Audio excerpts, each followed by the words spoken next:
रोहन हवेली के सामने खड़ा था। ये एक पुरानी टूटी फूटी इमारत थी। इसकी खिड़कियां जैसे काली आंखें।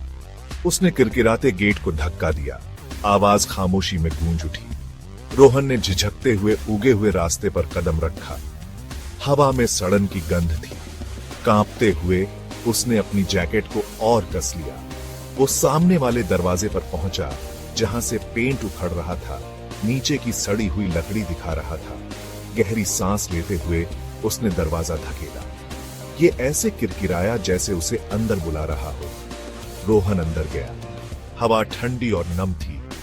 हर कोने से मकड़ी के जाले लटके हुए थे और हर जगह धूल थी। वो अपनी ही सांसों की आवाज सुन सकता था। रोहन अंधेरे में एक कदम और आगे बढ़ा। हवेली में सड़न की बदबू आ रही थी। रोहन ने खांसते हुए अपनी नाक और मुंह ढक लिया। वो अपनी जीभ पर सीलन का स्वाद ले सकता था, पर अच्छाई में कुछ हिला। रोहन का दिल तेजी से धड़क रहा था। वो जम गया। ये बस एक चूहा था। उसने एक सांस छोड़ी जो वो जाने कब से रोक रहा था। रोहन दालान के नीचे चलता रहा। हर कदम खामोशी में गूंज रहा था। वो हॉल के अंत में एक कमरे में पहुंचा। दरवाजा थोड़ा खुला था। रोहन झिझका, फिर दरवाजा खोला। कमरा अंधेरा था। एक छोटी सी खिड़की से ही रोशनी आ रही थी। धूल के कण रोशनी की किरण में नाच रहे थे। उसने अंदर कदम रखा। फर्श के तख्ते उसके वजन के नीचे चरमरा गए। रोहन ने चारों ओर देखा। कमरा खाली था, सिवाय कोने में एक बड़ी अलमारी के। अलमारी हिली। रोहन डर से आंखें फाड़े उसे घूरता रहा। ये फिर से हिली, इस बार और जोर से। अंदर कुछ बाहर निकलने की कोशिश कर रहा था। रोहन पीछे हटा, किसी ठंडी और गीली चीज से टकराया। वो मुड़ा। छत से एक काला तरल टपक रहा था। उसके हाथ पर गिर रहा था और तेजाब की तरह जल रहा था। अलमारी अचानक खुल गई। एक कंकाल का पुतला बाहर गिर पड़ा।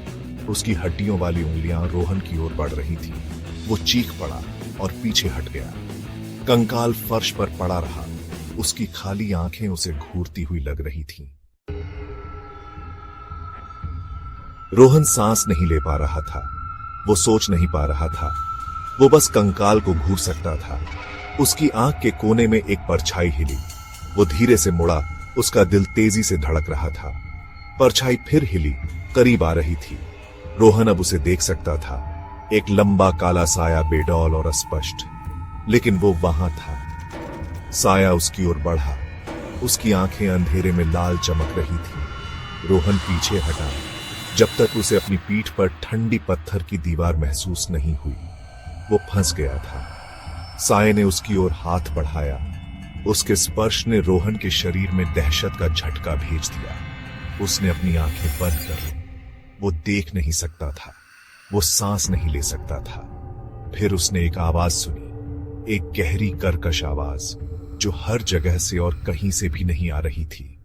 तुम्हें यहां नहीं होना चाहिए।